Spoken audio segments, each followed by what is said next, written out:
For me, as a female in this business, I feel like it has been like more rocky road. And I have been thinking about this a lot lately. Like, is it when you are like, for example, in a bigger company and there's bands who need, for example, a manager, and it's the usual manager is like the middle-aged men who have done it for like 30 plus something years. Their phone is ringing more than the one who is like the fresh and has maybe the fresh mentality in things. I'm not saying that it's just because you're a woman, but I feel like there's some kind of false expectations. Yeah, like false expectations for would this work with that one? I feel like we still have a lot of work to do on that area. And also, my experience is that with the younger bands who haven't lived the music industry like 20 years ago, they don't think about the gender. They just think that this is a good person. I want to work with her.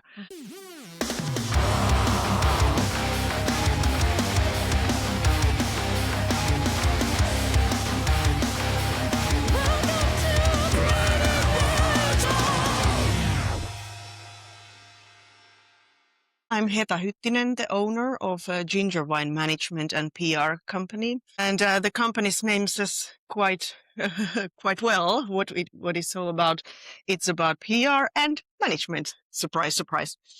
So I'm managing some rock and metal bands, and also we take care of several bands' PR actions. Mostly in Finland, but also in some other countries as well. My name is Katja Vauhkonen, and I'm also an artist manager. I work in a company called Backbone Management, but I also have my own company, and I do also PR and marketing for several projects here in Finland, mainly metal and rock music. How did you start? Are you musicians yourselves? You can start. Yeah, well, I'm not. You have a beautiful voice, I know, because I have heard her singing in karaoke so many times. Yeah, so I do karaoke a lot, but no, I think my like origin for the business has never been to wanting to be an artist myself. I actually just love music. I have loved theater and like writing, but I started out my career actually in the music business by selling different Finnish artist merch. So I've toured like few years inside of Finland just beside my studies. I sold merch for example, to Apulanta and Viikate and Bergynt. I went to Sony Music. I used to work at major label for 10 years. After that, 7 years in Full Steam Management, and I ran indie label called Full Steam Records. And then I decided to have my own small company by myself, and just after a few years, Backbone Management asked me to join forces with them. So that's it in a nutshell. Actually, my background, it started with the classical music. So I went to Tampere Conservatorium, and my main instrument was piano. I'm a lousy pianist nowadays, super rusty, but anyway, so that's where I started from. Classical piano, choir, musicals, classical ballet, and then I heard Bon Jovi's Slippery When Wet album, and it changed everything. I was like, oh my gosh, what is this? And bit by bit, years went by, and I started to work in TV as a TV show hostess, to be precise. And several things came crossing each other and after each other. And suddenly I was editor-in-chief of the oldest music magazine in Finland, and also doing lots of different kind of things in print and TV with music. And there comes a point, where you feel like, okay, I think I have seen enough and I should do something else. And then I realized that, okay, I have all these contacts and maybe the knowledge how this business works. How about hopping on the other side of the fence? And then I started my own company at that time. And it started first with the PR only, but it was only like less than a year when I realized that I have more to give to the bands. And luckily I made that decision. Being a manager, it's a weird business. as we all know, you do everything from your full heart, and you're super excited and feel like, okay, there is like a party going on, and next day, oh, nothing works, and everybody's idiots. Yeah.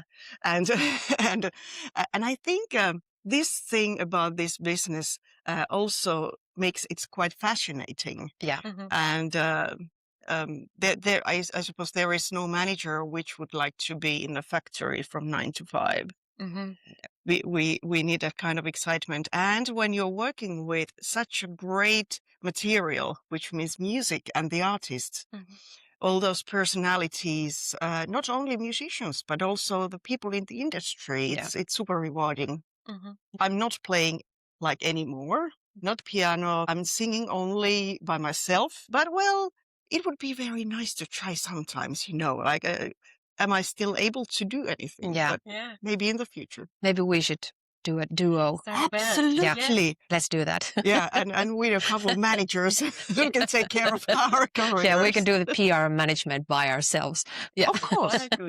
It also has a nice ring to it. The managers. Yeah. Watch the managers live. In Hey, concert. now we have the title as Yeah, well. The name that's of the good. band. Yeah. The managers. Exactly. Yeah. That's perfect. I think this is one of the very few industries that is really driven from the heart.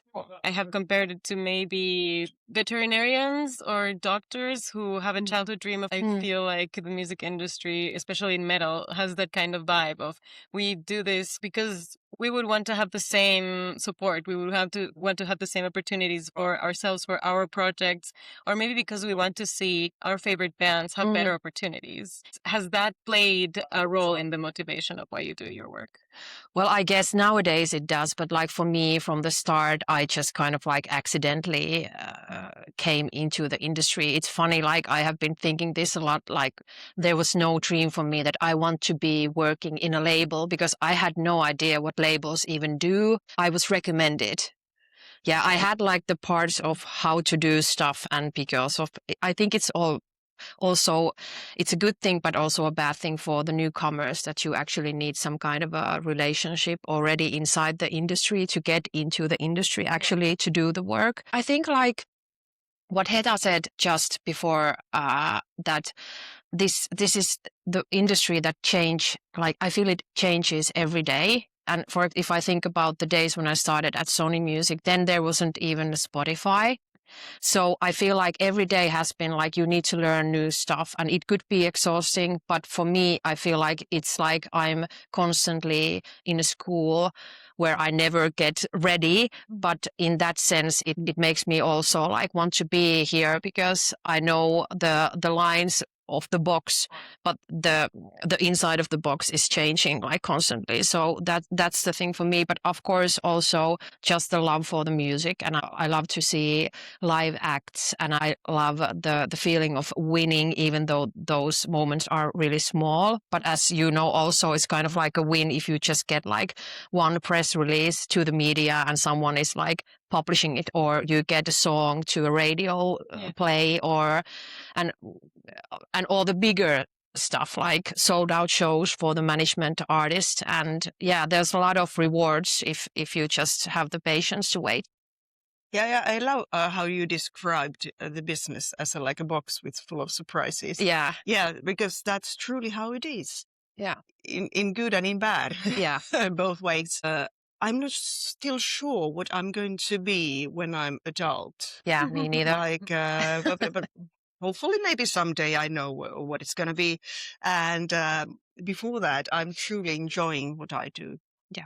And even though there is really no like 9 to 5 schedules when you can do your work, and it can be quite stressful here and then, but then also this job gives you quite a lot of freedom. Yeah. To like create something cool, to be like a bit braver. Also with some moves. It's like a play field in a good way, I think. Yeah. But we need to remember that, as you told as well, that the business, it's been changing a lot Yeah. since those days we came to the industry. I started like really like early 2000 something. So it's been like over 20 years. I Yeah. think it's the same with you. Yeah, 2005 I went to Yeah. Sony. Yeah. Those The internet was in the very early stages. I think maybe that was Napster and piracy moment. Yeah, the piracy was like the evil thing then, and now and then like Big first change. yeah, and then like few years after, like 2007, there was like this thing called Spotify. And we were like, let's give it a year. Yeah, right. It's not gonna work. Like, how could that be? Like, people would just stream the music and they wouldn't buy the physical albums. Exactly. And like, and I remember I was working as a TV host in a TV show called Jyrki, which is compared to Much Music in Canada. And we had a website, and I was like, who needs that? It's like a totally useless, and some nerds are maybe there, and what's the point in putting all the infos there, because you can go to the library? Yeah. So some things have changed along the years. Yeah. But I feel that it's also a great opportunity to musicians to like take control of their own doings nowadays. Yeah. And for example, one artist I'm working with, a bit bigger one, they decided to have their own label. They felt that we want to make all the decisions by ourselves, and they were able to build their own net, like distributors and PR people and everything, and it works super good, super well at the moment. So I think also the labels work needs to be changing. Yeah. So old tricks doesn't work anymore. No, it doesn't. And of course, because of the whole digital change, it's so easy for anyone to release their own music. But the managers can do it. Yeah, the managers will do their own label, of course. Of course. But it's like I'm kind of happy also working in the metal and the rock scene, because I feel like this is one of the rare genres where you still have some kind of, if I can say, old rules in a sense. Like, you still need to be super good live acts. You still, but you can still sell merch. You can sell the tickets to the show, and even vinyls. And even though a lot has changed, there are still some ground rules that you need to actually fill to be successful in that sense. But hey, what do you think about these like AI metal acts? Because I have found some in Spotify, and it's scary how good those songs are. It's like gag. But then we return to the live business. They cannot do that, of course. Yeah, and I feel like it's something that I wouldn't even want to talk about, because it makes me nauseous, because I feel like it's happening, it's everywhere, but I hope that actual fans and the music listeners will appreciate the fact that the music has been done by real people, and they want to see them actually live. And so, yeah, let's not go to that subject. Couldn't agree more. Hearing a lot of different opinions about that, and the ones that have stuck with me the most is, first, the need, and this was said years ago, the need of albums and also streaming platforms having like stickers, like you go to buy produce and you have a sticker on the cucumber that is organic. So you would have a sticker on the album that is fully made by humans, that's organic. And then there is artificial music that may or may not have a right to exist, but it can be on the shelf. It just have to be also have a sticker that says this is artificial and made by bots. Yeah. And there are also people who say, as consumers and as humans, we will learn to differentiate that, and we will learn that errors, mistakes, the humanness to music has so much value, and learn to appreciate that more. And as you were saying, Katja, I think that the metal community, as consumers and as enjoyers of music, really love going to festivals and concerts and enjoying the vibe. But we also like to listen from beginning to end of an album, to have something in our hands, to have it signed, to have the merch. And I don't really have a lot of comparison to other genres, but I think that sticks, that is different to the rest in the world. I may imagine that in the jazz and blues world, it may be quite like it is in the metal world. I'm not sure about it, but I could imagine that they are really appreciating the live. And when some cool guy or girl is able to do the same thing live as in the Yeah. LP. And I feel like in everything, like perfection is boring. Like also in the music industry, I feel In like life too. in life too. Like Yeah. if the band or the artist has some kind of a wound or something that they're boring out to their music, the people can relate more instead of like trying to make perfect songs. And if you can just kind of like share the feeling that you had when you wrote the song, it's something that I hope that AI cannot copy. So yeah, but let's see.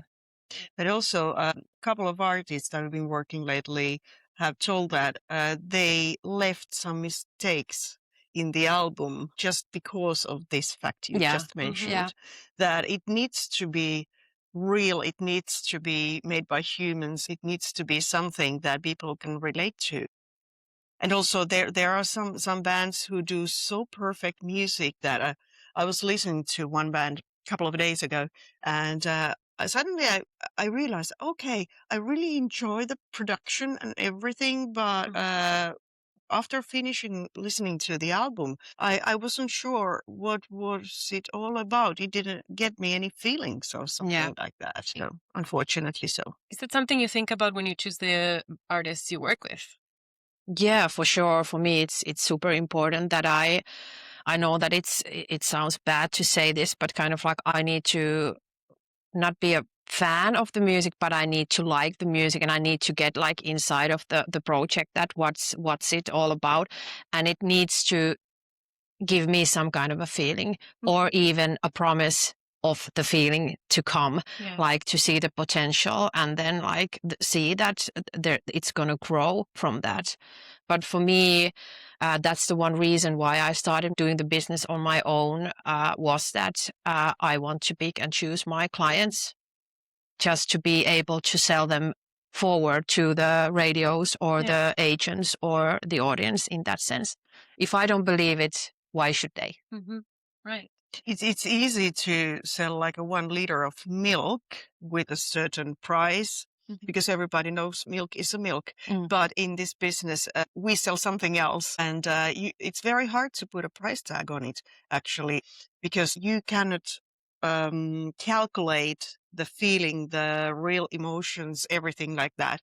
In a way, music business and in metal, it's a kind of magician business. People do amazing tricks, even though they know they are doing it. They are moving the listeners' emotions the way they could not even think about, they think of. And also we as managers, we are super happy. I think I can speak on behalf of both of us that we are kind of privileged people to be a part of it, to bring all these miraculous moments to people. Let's talk about what else makes a band, or what you would advise to newcomers and young musicians, because you were talking about selling. Selling is really important. For selling, we need a unique selling point. And a lot of bands nowadays start to look for gimmicks. So we have had masked bands since, well, way before Slipknot.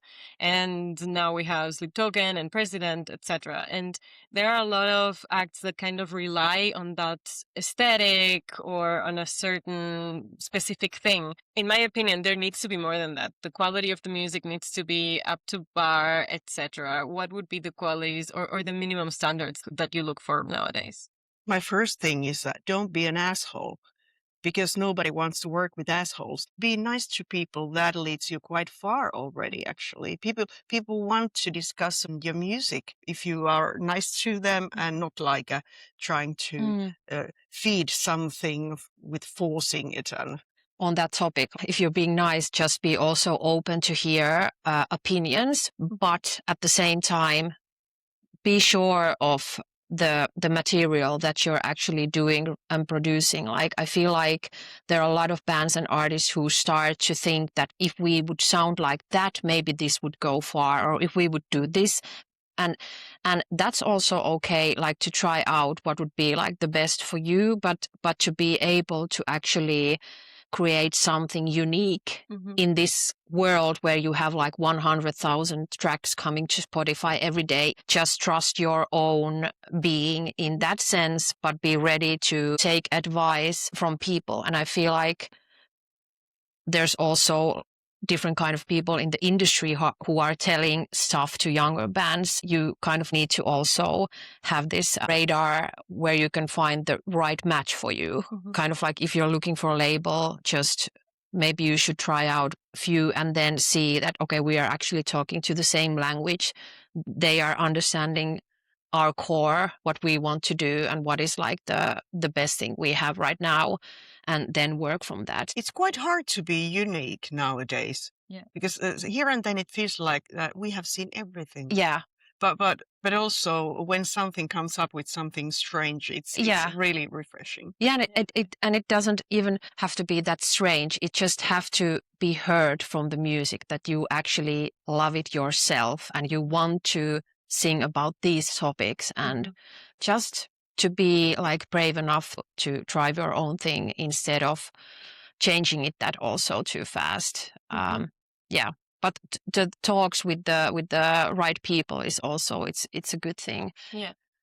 Yeah, but you cannot really calculate, like if I do this and then I do that, it's a straight way to some kind of a success. Yeah. True. Because then we get back to the emotions and this like a magic powder that's in this industry. There's no recipe for success, really. No, there isn't. No, and when you, of course, there are like steps that you can do. You need to be sure if you have like a ready track and you have someone who is publishing it. You have like a list of stuff that you need to do. You should have this and this and this and all that, like all the material and get it there and share it. But you never know which track or album will hit actually to the audience, and that's, I guess, is also like the core thing of this industry, that it's like lottery in that sense. Yeah. And what we can do is that we can give the tools, we can give the way, but we cannot make the music. Going back to what you were saying about not being assholes, we live in a world as metal fans living on the edge, waiting for the next shoe to drop, waiting for and praying that my favorite band will not turn out to be some sort of racist or homophobe or whatever sexual predator. And there is this discussion lately about cancel culture, and I hear from a lot of women from the industry nowadays that it doesn't really exist, because the repercussions at the end of the day fall to the women that have spoken up, and there are no real careers that have been ruined because everyone has been able to come back. And Till Lindemann still fills stadiums, and As I Lay Dying has a new record deal, and Marilyn Manson has a new record deal. And this is like the world we live in. Well, I need to just comment on that, like all those artists who kind of like just came back like nothing has happened. That's the dark side of this industry, that this is business. So there's like people who are just thinking about the money, and it's weird that also the fans just overlook that they are actually just like, well, okay, he did this, so but I love this song. So kind of like the human mind is so weird in that sense. How can you kind of like proceed after that doing things normally? But for me, as a female in this business, I feel like it has been like more rocky road. And I have been thinking about this a lot lately. Like, is it when you are like, for example, in a bigger company, and there's bands who need, for example, a manager, and it's the usual manager is like the middle-aged men who have done it for like 30 plus something years. Their phone is ringing more than the one who is like the fresh and has maybe the fresh mentality in things. I'm not saying that it's just because you're a woman, but I feel like there's some kind of false expectations. Yeah, like false expectations for would this work with that one? I feel like we still have a lot of work to do on that area. And also, my experience is that with the younger bands who haven't lived the music industry like 20 years ago, they don't think about the gender. They just think that this is a good person, I want to work with her instead of thinking what the sex is. Well, my opinion about it, it varies a bit because I've always felt that like there is really no matter if you're a guy or a girl in the business, but maybe it's only in my head and everybody else has been like, oh, what is this girl doing? As women, I think we have opened quite many doors, but it has been only in late, like last 10, 15 years. And before that, things were different. There was like these middle-aged guys managing the bands mostly. There was no women really in this business. Yeah, and still it's It a has minority. changed. It's still a It has minority. changed. When it comes to being a woman in this business, I feel it's a kind of advantage to be a woman, actually. No offense, guys, but we think about 35 details at the same time without losing any of those, more or less. And maybe our brain just worked that way or whatever it is. And also, now I remember it was like 15 years ago or something like that. We have a music managers association here in Finland. And we talked about like being a woman as a manager. And then we had a talk about having kids and being a manager. And we realized at that time there was no female managers with kids in this industry. But nowadays, like, we are great examples how to combine the family life, the traveling, and all what this business needs. But it took quite many decades to industry to understand that having this other life as well, it's more like a bonus than something that it's stopping you for being a good manager. But also, I think that because in this time, people are more concerned about their private life and their health and their well-being. This like balancing the work and your private life, it's more acceptable. Because I remember there was times when like working like a maniac was the only like a value of how good you are in what you do. Yeah, and it has changed a lot. It has changed a lot, but that's also because of the fact that people have started talking about that isn't okay. And it has been said to me, even I have a 6-year-old son, so that when I had my son, like that it's impossible for you to be a manager and mom at the same time. So that's not that far away. So my point was that there are still stigmas that are like really hard to lose, but I'm happy that it's like cracking person by person, and just by doing your own thing, you're a good example of that. And I feel that goes the same way with like the female artists on the metal music. Like still it's a minority. And if you check like a lot of metal festivals in Finland, you check out the lineup, and I'm still like, where's the woman? Zero. Zero. So there's still a lot of work to be done on that area. Yeah, absolutely. But hey, getting back to the thing you mentioned first about the bad guys or bad girls, and like really bad ones. I agree with you that it's amazing how fast people forget. But also, I would like to bring up the subject that at some point, if there are things that you have done and you have really, really like, you got your sentence, you're done with it, and you have expressed, like being truly sorry about and about like that. Hey, I have learned about it, and anybody else who is planning to do a thing like I did, don't do that. If at some point, as a human beings, I think we should forgive as well. Yeah, but it needs to be after they have learned the lessons. Exactly. And depending on the crime. And depending on the crime. Depending on the and crime. Also shown that is a real heartfelt apology, that the learning has actually happened. Yeah. And that it won't happen again. And as you said, they are now spreading the better values and more open-mindedness and inclusivity. And if that really comes from the heart and we can see it, then absolutely, it's very natural to forgive, to give a second chance. But not a third one. Yeah, exactly. But no one should be afraid to make mistakes. That's not the purpose of it all. The purpose of cancel culture was to take people and make them accountable and take responsibility for their actions and for it to have actual consequences and repercussions. But if they have actually atoned and apologized, etc., and depending on the crime as well, yes, True they that. can for sure come back and have a second chance. Yeah. But that's not what we're seeing. Yeah, but we are not the ones who can tell that who is going to be okay and who's not, because Yeah. only time will tell. But as I can, well. but I can tell, like, I don't, I need to be also, when we were talking about how to pick and choose your clients, I don't work with artists who I don't morally approve. Me So for neither. me, the money, it's like, it's another issue. I need to stand behind the artists and yeah, but that's also a good thing about this like digital world we're living in with the social media, that everything comes out. Mhm. Like, so I think that that's also, you have like the moral cops all around you when you're in a bar, if they Yeah. have a cell phone. So maybe I feel like that's also maybe doing some good in that sense, like that people are filming out stuff. So yeah. There's a little bit of good pressure as well. Yeah. Don't be an asshole. Yeah. Then you're Exactly. okay. Exactly. Yeah.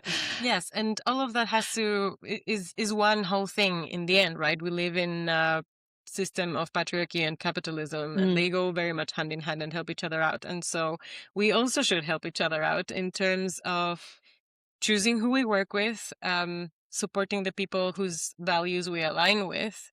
And that's something that I ask bands a lot, because also something that was mentioned before, a lot of people are post sexism, and so they have been people that have been surrounded by women or by a more diverse crew or team around them does not think so much about it, and they relax as if the world were okay and everyone was really equal and diverse and the lineups were 50-50 and everything was fine in the world. And on the other hand, there's people who don't live that, but still don't think there's wrong with just being surrounded by men. And for me, what I always tell them is, the next time you need someone for your crew, be it a sound engineer, a light technician, a merch manager, artwork designer, illustrator, look for a woman first, for a person of color, for a member of the LGBTQIA plus community.